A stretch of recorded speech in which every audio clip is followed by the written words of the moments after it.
Yo, welcome back to the Cat. After a week off, we are back. I am Nate Sperlin. That is RJ Levichin. This is episode 215. And on this episode of your weekly tour through hip hop, we discussed two projects. The first one being Vince Staples' self-titled project, Vince Staples, followed up by IDK's See for Yourself. Excuse me.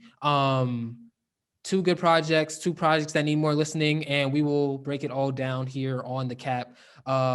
Tune in. We're on Spotify, Apple Podcasts, Verbal, YouTube, iHeartRadio. We're everywhere. So please check us out. Everywhere.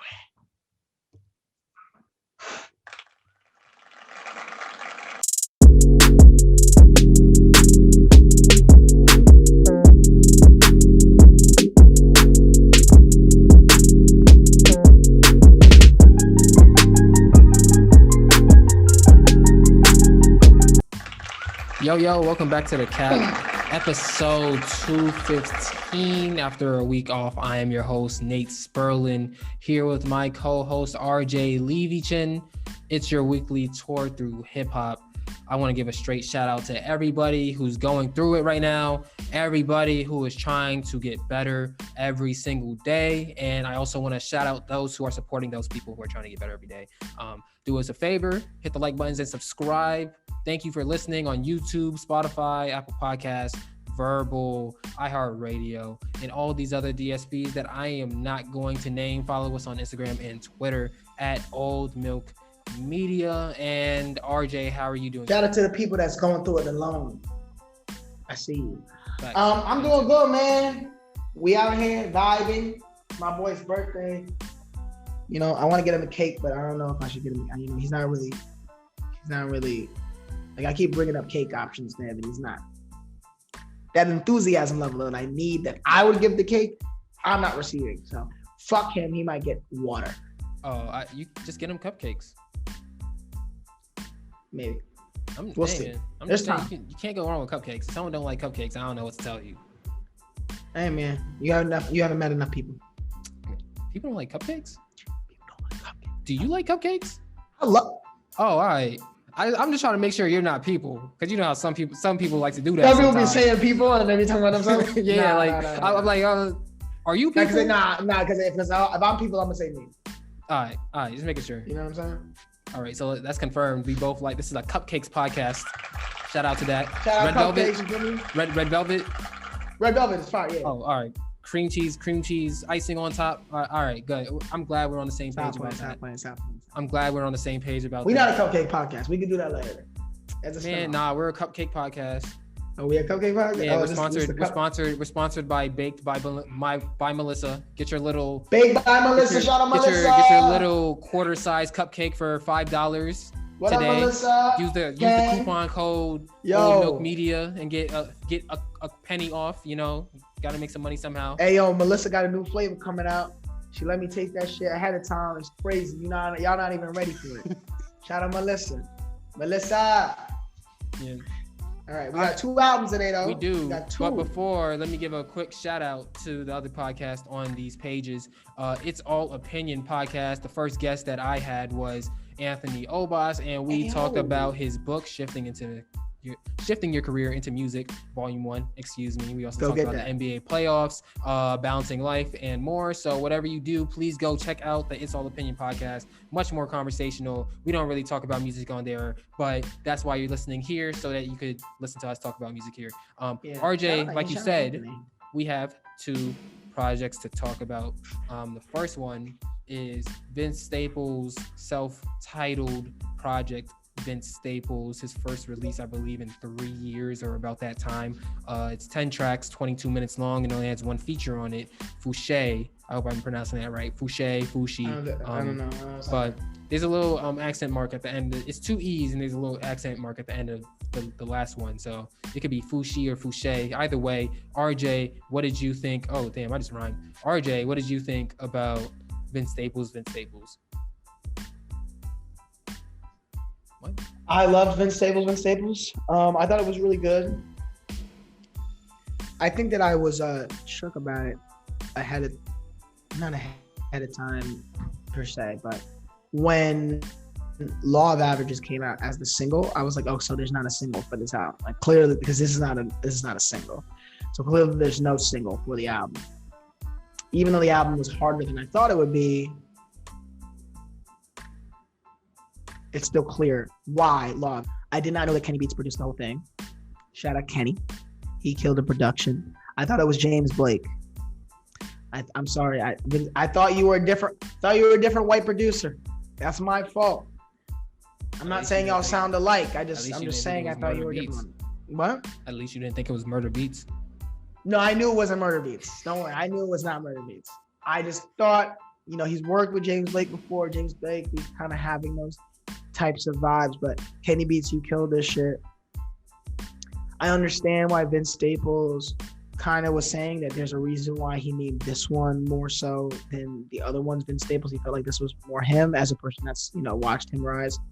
I am excited for the unofficial Ramona Park broke my heart. This album being 22 minutes made me feel like it was the precursor for something. Now, I know Vince Staples is one of those dudes. He's trying, he's more of like, he has a label quota. He's trying to figure out that quota. And then after that, he doesn't really care. He's more about, performances, getting his bag like that. This does that. I think that this is my favorite cohesive project since Summertime. I think 2008 that he dropped. I think in 2015. The one with North? Yeah. Northside? That was my favorite album. That shit was my favorite album. I've always loved Vince Staples. I always felt like he was a mixtape, connoisseur.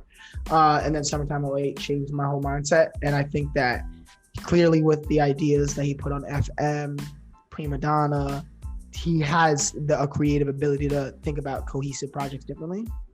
This felt like everything kind of coming together. I have a creative idea. I have a sonic idea. Them coming together, being cohesive. I think he did it well. I think it was a great project. I think it's going to get the critical acclaim that comes with Vince Staples albums now. He's been very consistent, going back to Summertime 2008, Big Fish Theory, FM. They get slept on by the public a little bit, but the critics understand that he was doing something next level. I think my favorite songs are going to become more clear the more that I listen to it. I enjoyed the first listen. And I think that it's weird. If you like a certain type of music, I think that he has an album of the year contender. If you like if you like base level radio shit, that's not what you're gonna be looking for. This is not a radio album. This is not a radio album. Listen but this album is some shit that can really this is a really, really good album. And it's like Big Fish Theory on the other side of the spectrum. Yeah. It's like if you threw Big Fish Theory into a compressor and you compressed it and you made it muddy and you made it sound like it was like drowning in water. It was more on that vibe. But the music was amazing. The bars were amazing. The visions that he was serving were amazing. But I think that this is similar to Off Season for J. Cole. It's a precursor for something massive. 22 minutes? I think there's a precursor for something massive. His last project was 20 minutes too. I think that Yeah, but FM also, I feel like it was meant to be short. I mean, think about it, 2 of those songs were snippets of other people's songs. Yeah. So I feel like I felt like it was supposed to be short. Yeah, I think I could still see this being like if Ramona Park Broke My Heart is the same in the same ballpark in terms of length, I wouldn't be surprised necessarily. I wouldn't be surprised, but I would expect it to be close, like low 30s, more than low 20s. High 20s, low 30s. I think I would count that as the same ballpark though.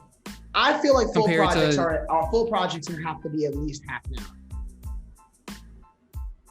I think it really depends because it's also about how many songs are on there. Because sometimes you can have an artist who puts 13 tracks and then it's 30 minutes. The only examples of an album that I feel like is a full project and it's not double-digit songs or 25 plus minutes. It's the only example that I can think of. Daytona is the only. I mean, obviously, any other Kanye West albums that dropped in that capacity, and I don't think that Nasir is a bad example of that. Yay, bad example of that. Kids See Ghosts, keep that same energy. Daytona, good examples. But when you say full-length project, what do you mean? When I mean full-length project, I mean you have an idea for a project. There's the sonics you have attached to the project. The artists you invested into the project because they feel like the project is either going to help solidify their career, push their career forward, take them to new heights. They're putting in the effort and the energy into the album. The album matters. The album, how it sounds. You don't think FM was that? How it comes out. I think that FM, no. I think that FM was an example of Vince Staples being an extreme creative and being like, here's what I can do during the off season. FM easily felt like an off season album.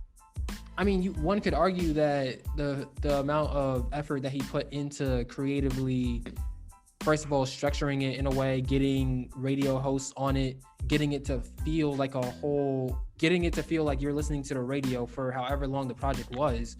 I think that one could argue that that's a full-length project too, just because the concept is clearly there, it's instantly recognizable, and it's executed well. My opinion on the effort has to do with promoting it. This isn't really promoted like that. But they dropped the first single. It had a single, and the single had a video. And that is more than FM got. Regardless of whether we can argue about what real promotion is.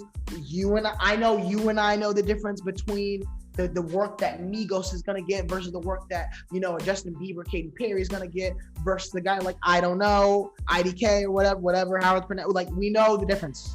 Mm-hmm. You know that at a base level, you drop a single with a video, you're promoting an album.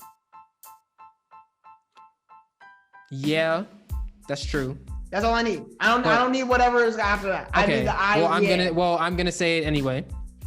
I think that this project is more so. I don't think that he necessarily needed to drop any of those singles, because he did. The project is so cohesive. And there isn't really, I can't tell you that the two singles are the ones that stand out and the ones I'm going to be listening to over and over and over again. If I'm going to listen to any song on this project, I might as well just listen to the whole thing. It's 10 tracks, 22 minutes, and they all serve their purposes. That being said, if I take that and I compare it to FM, I feel like FM is the same way in terms of there's good music there. If I'm going to listen to a track off of FM, I might as well listen to the whole thing because it's the same ballpark in length. I think that the decision to release a single and have a music video on this project, Vince Staples, is more so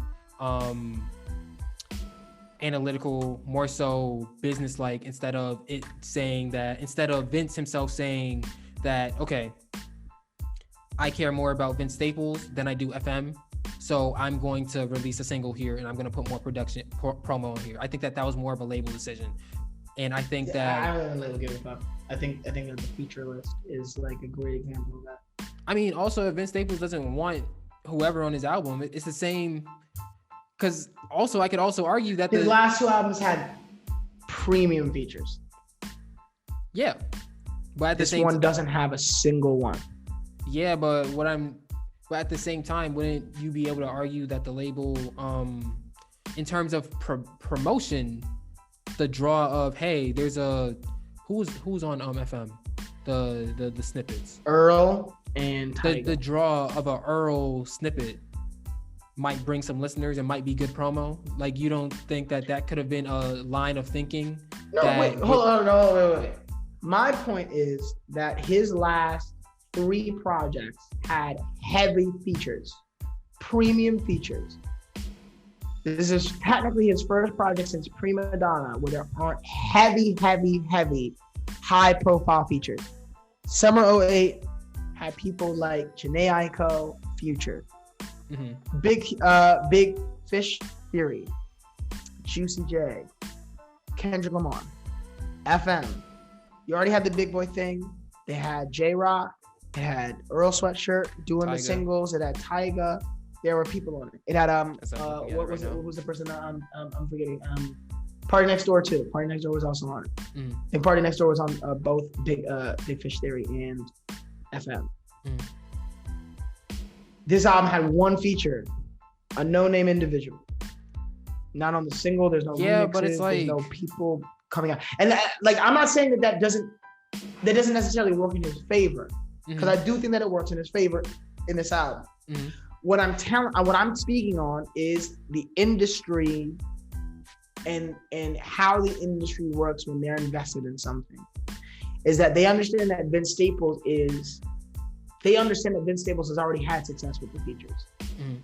So there not being a single high level feature means something to me.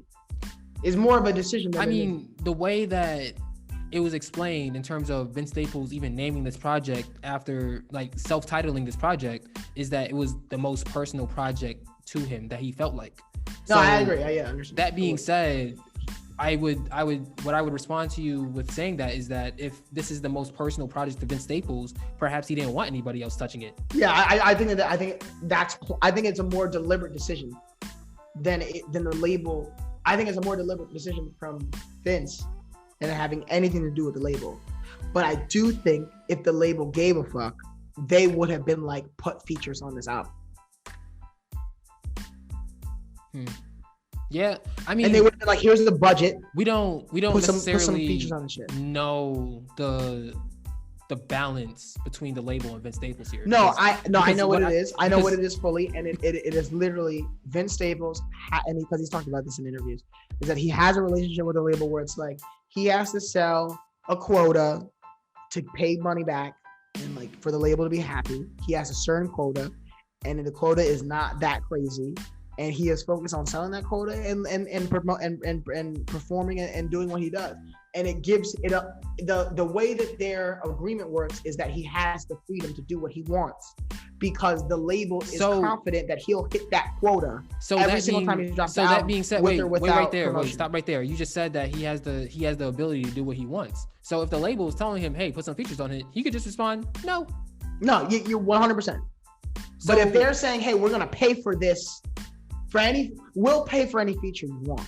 I'm good. Is that as an artist, as an artist, it has to be deliberate from you to not do it, and that's what I mean. Is I do think that it was deliberate, but I also think that doesn't necessarily mean that the label doesn't care as much. It just means that he just didn't want anybody on his album. But I don't think that. I think the label doesn't care more because of the fact that there were multiple singles. There aren't things that surround the album. There was 2 singles, and they gave him a whole interview. Law of Averages was the second. And the second Law of Averages is the second track, correct? Yeah, the first one. The first two tracks are singles. Oh. What you want to do with that? What would you do? Are You With That? Was a single? Are You With That? Yeah, that's a single. That came out before the album was released. So you had 2 singles that came for this project, and I think that it was. That song was so good. I think that it was. I think if anything, the label, if anything, the label had influence over there being singles to help in the rollout for this project. If anything, I wish that he did the Vince Staples show. I wish that had like came into fruition. I don't know what that was. I don't know what that was supposed to be, but I wish that came to fruition. Yeah. All in all, it's a great album. Label or no label. He has a show, by the way. Vince, no label. Yeah, I know he has a show. Adult Swim. It's pretty good. Laser Wolf is the name of it. It's pretty fucking funny. Plug Cartoon Network. You guys missed our huge Cartoon Network conversation before this, but we didn't want to get too like nerdy on y'all. Or Kitty. No, cartoons are for adults now. So all right, because now you gotta start up the whole conversation again. So we don't need to do it. Yeah, because what were your? I had some fire. I had some fire for you though. Oh my god. See, look. He's trying to set me up, y'all. He's trying to set me up. You the one that. All right. Nah, y'all saw that. You the one that was just trying to say. You the one that was just trying to talk about. He baited me. He baited me. Officer, he baited. Oh wow. He called 911. Damn. He had to block it. Anyway. Anyway. All right. So what were your favorite songs? I don't have any favorite songs because this is a cohesive project. and it's only 20. Like I said, if I'm gonna listen to one song, I might as well listen to the whole thing. So listen to Vince Staples. This is a good project. It's gonna take multiple listens for. I think that one thing I will say about this project is that it's very dense, and I think that because of how dense it is, it may take multiple listens for you to fully grasp it. I don't think I fully really grasped everything that Vince Staples was trying to get across on this project. So that being said, I'll just leave that where it is, and I've listened to this project twice already, and I'm gonna listen to it a lot more because I really want to understand what Vince is trying to get across. But what I've gathered so far is that it's essentially about his development from someone who was a gangbanger to realizing that he can do more. That's what I got from it off of two. I think that it was just like an example of like, I don't remember which one. It might have been Lakewood Mall, or they're one of them that had a skit where he was talking about a situation where they were like, spent the whole day together, and then they got to a party, and then after the party, like Vince went home, and then the people that he was with ended up getting booked, and that like if he had been with them, it's like he always understood that the gang life was not all that he wanted to do, and that he had to put himself in a position to not be in jail, when it was so easy to go, especially for a black man, in Long Beach, like is great album. I have favorite songs. My favorite song is Sundown Town. Sundown Town is like the song that first time I heard it, I was like, oh shit. But I like that. But I agree with Nate. It's an album that is short enough that when I'm on the subway, easily I can put that on and put on other music still, because that's how long the trip's been. So shout out Vince Staples. I hope that I'm right, that this is a precursor to something. I hope that we get more music. I hope that we get longer projects. He confirmed that we're getting another project this year. Yeah, but Isaiah Rashad confirmed that it was going to drop at the end of June, and it's now July. Yeah. But that's what I'm saying, is that he confirmed mad long ago, I'm going to drop it. I'm going to drop it in June. He didn't say when in June. He just said in June. And now it's the end of July. And it's like, that's not sure. What I will say that's is that not June. I don't know what you thought it was, but it's not June. What I will say is that I think that Vince Staples, we just literally talked about it for 5 minutes. I think that Vince Staples has more control over his situation in terms of when to drop music than Isaiah Rashad does, because Isaiah Rashad has to answer to the top dog. No pun intended. But I have favorite songs. Great album. Hyped to listen to it again. Definitely an album that deserves multiple listens before you actually know it's good. But yeah, one more album. All right. Do you know whether it's IDK or I don't know? It's I just say, because I thought it was IDK. That's what I thought it was. I thought it was a JIDK. Random. This makes sense, but it's a tangent. There's a R&B singer that I like, and her name is Umi, and it's spelled UMI, and it's all caps. So when I see that, in my head before I was corrected, UMI? I thought it was UMI. So the whole time I was like, oh my God, I like UMI. I would not have thought UMI. Yeah, but that being said, IDK his name is in all caps. The title of the album is in all caps too. So I don't know what IDK's name. I don't know. I think that it's IDK. I think it's IDK too. But regardless, you see for yourself, or perhaps he doesn't know because his name is IDK. But anyway, that's a third theory there. But anyway, you see for yourself, IDK, his second official album, first one since his debut album in 2019, I want to believe. It's called Is He Real? ? But this project is called You See For Yourself, 17 tracks, 44 minutes long. It has good features here. Young Thug, Offset. Dude, yo, no. Go through that feature list. You gotta like. And MF Doom. Is that a better pace for you? Do you want me to start over? Yeah, because I gotta react to each. I gotta react to each one. So IDK, 17 tracks, 44 minutes long. The title of the project is called You See For Yourself. It features Young Thug, Offset, West Side Gun, boom, boom, boom, boom. MF Doom. Rest in peace, MF Doom, by the way. Jay Electronica. Oh, that Jay Electronica. Lucky Day. Sir.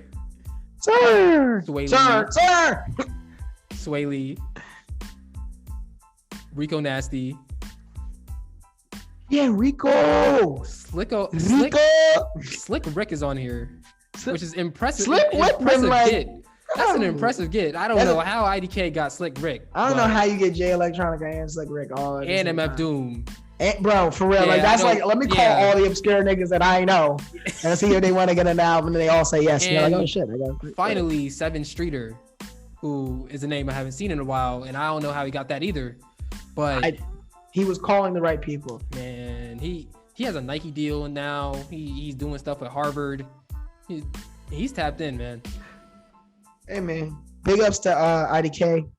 Big ups to this album. I think it is a good album. I think that the song that he has with Offset, that's my favorite song. I knew it was a hit as soon as the single came out. I don't know if it has standout ability in the way that I feel like it needs to take his career to the next level. I think that he's a good artist. I think he's a good rapper.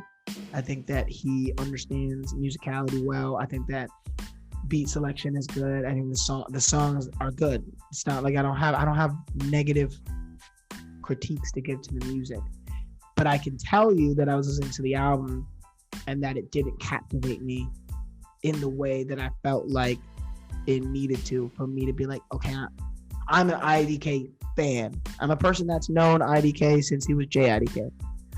I'm a person that's like been tapped in, listened to certain songs, been like, okay, let me see what this artist is up to.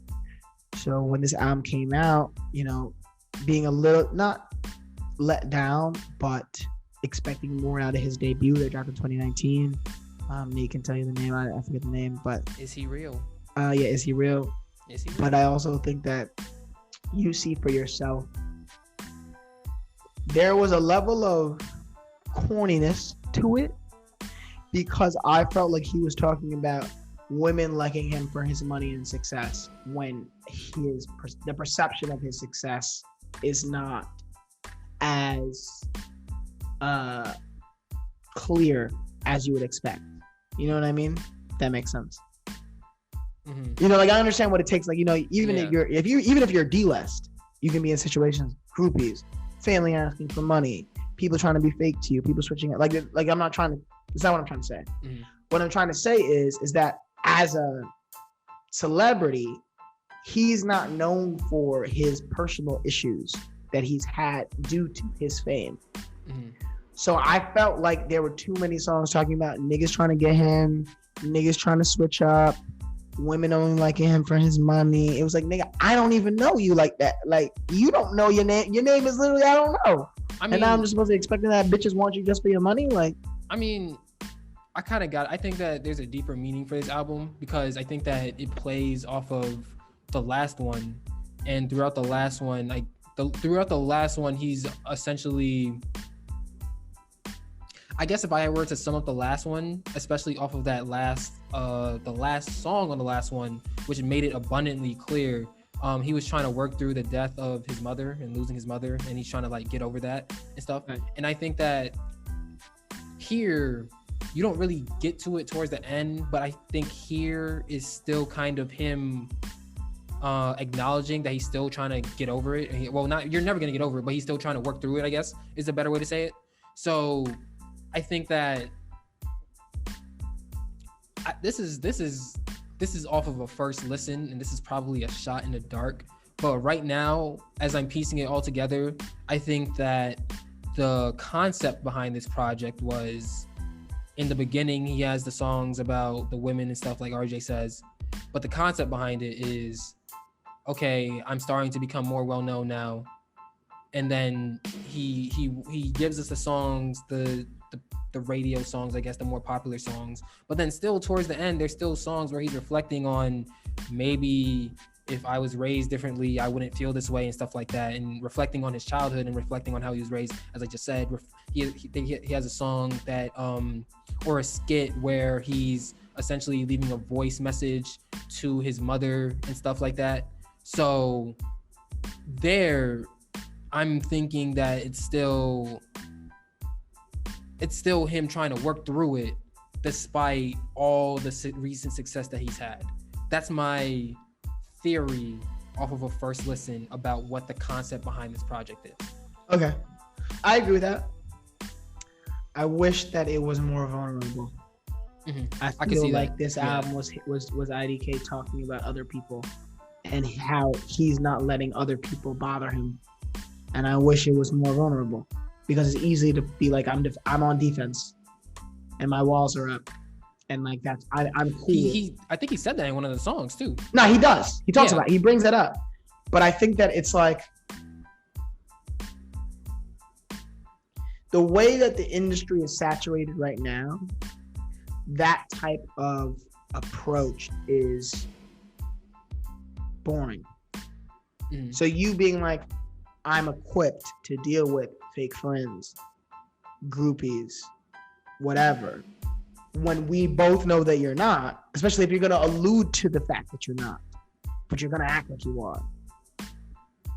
It's not in the same, it's not the same thing, but it's in the same vein of J. Cole being like, I wish more rappers rap about being broke because they're actually living that, and that's something that people can resonate with, is that like being at the top and it not feeling like anything because you're dealing with all these other circumstances and the people that you're around are not treating you like you're real, is something that I think is more interesting than trying to just be like, I'm cool dealing with it. Because if you think about it, he talks multiple songs about like, do you only love me for my money? And then like the shoot your shot song is like, I don't give a fuck, I'm still gonna shoot my shot, and now I know to just fuck you and leave and not give a fuck. And it's like, is that the lesson that you wanted to tell us you learned from that? You wanted to tell us the lesson that you learned is that you can fuck her and then not care?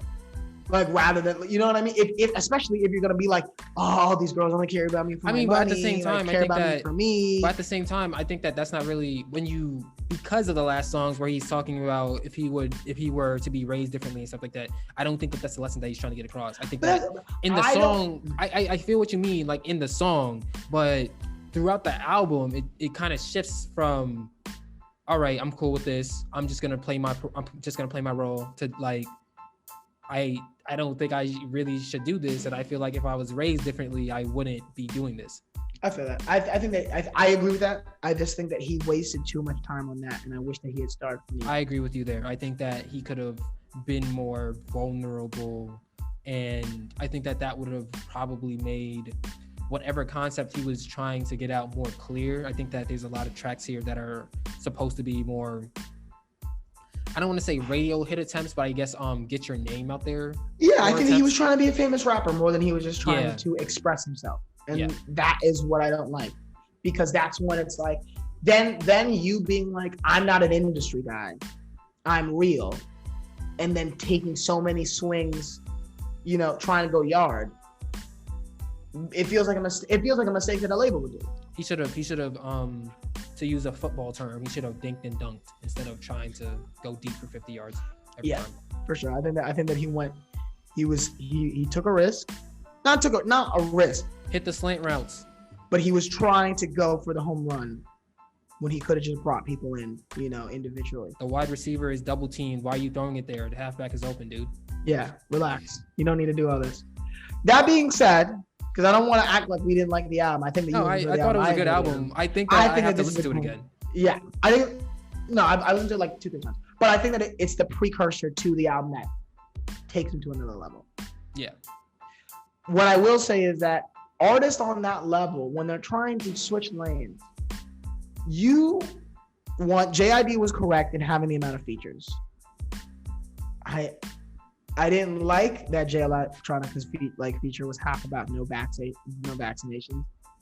But I also think that he was trying to be in that rapper league and non-rapper league simultaneously. And you can't, I get it. Everybody wants to do both. That would explain the Slick Rick feature. Yeah. Sure. Everybody wants to do both. I fucking get it. You can't do both. Drake had to give up all of his respect as an actual rapper to be where he is. It had to be, and now when you talk about Drake, niggas that want to give him respect is like, nah, y'all forget about what Drake did, blah, blah, blah, blah. But niggas are like, but he makes pop music. That's what he is. But at the end, and he's never going to avoid that. It's never gonna happen. And if you want to be on that level, in my opinion, unless you're a Biggie or Tupac or Kanye or Jay-Z level, yeah, you just don't have that. You either gotta cross over completely and then come back, or you have to have a generational classic. Those are the two options. Yeah, I mean, I think also it's just a matter of, and going back to, I guess, months ago when we were talking about Lil TJ, you have to develop your aesthetic, like your one, this is my bread and butter, this is me, this is something that I am better than 90% of these other niggas at doing. And then after that, you can start branching out and you can start trying to experiment and stuff like that. Because at the end of the day, I think, while I don't necessarily agree with RJ that I don't share the same sentiment of not feeling captivated by the project, I do see the room for that feeling being left after listening to this project. And at the end of the day, that's not really if a successful project is someone listening to it and feeling a type of way. What type of rapper is IDK? Is he a vibe setter? Is he highly cerebral, or is he versatile, or is he undefined? I'd say versatile, but I'd also say undefined because, like I said, we don't know what his go-to move is. Right. But I think I agree. I still think he's versatile. Like, he executed different vibes on this but in terms of that's IDK, that right there, you trying to be IDK, man. Why you rapping like that? You trying to be IDK? Like, what's good with you? That doesn't exist. Doesn't have anything that's like that. Yeah, exactly. And you know what? And here's a great example. I agree with verbatim what Nate just said. But ladies and gentlemen, a great example of that, listen to the songs that have high level features. Young Thug runs that song. Young Thug leaves more of an impression on that song. And if you couldn't listen to this album and be like, yeah, I would get IDK feature on this song because like he would kill it. You don't know. And that's why I think that this album is good enough where I'm confident to say it will be what sets him up for the album that puts him on another level. But he's not there yet. He's not there yet. He hasn't figured out what's specifically unique to him yet.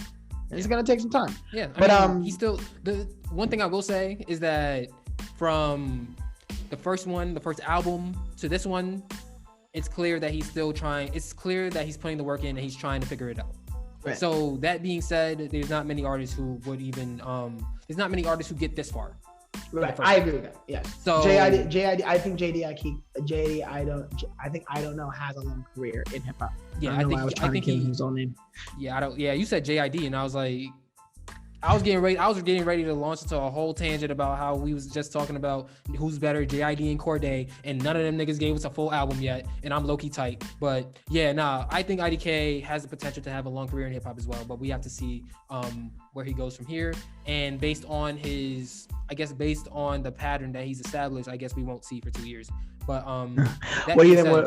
That's perfectly fine, by the way, because I'd rather you take the time to go work on some shit than you coming back with some half-baked shit and saying, this is my album, love me. Like, I'd much rather you take the time to work on it, which is something that he appears to be doing. So, yeah, what are your favorite songs?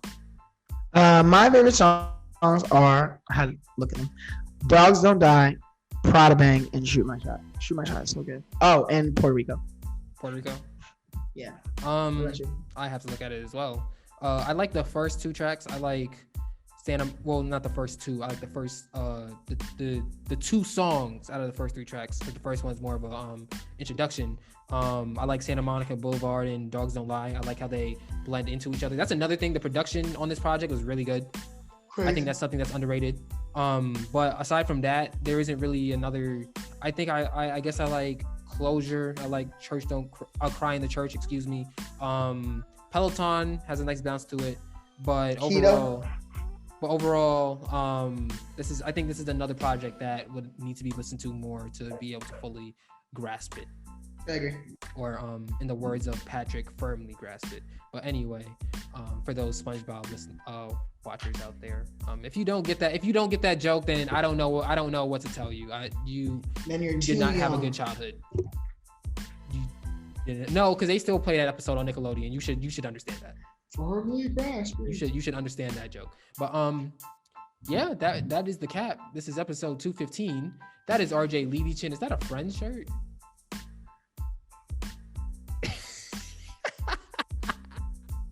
That is RJ Levy Chin in a Friends shirt. I am Nate Sperlin. Thank you for listening. Please like and subscribe. Leave a comment. Share with your friends, please. Thank you. Follow OldMilk on Instagram and Twitter at OldMilk Media. Once again, check out the first episode of It's All Opinion podcast with the guest being Anthony Obas.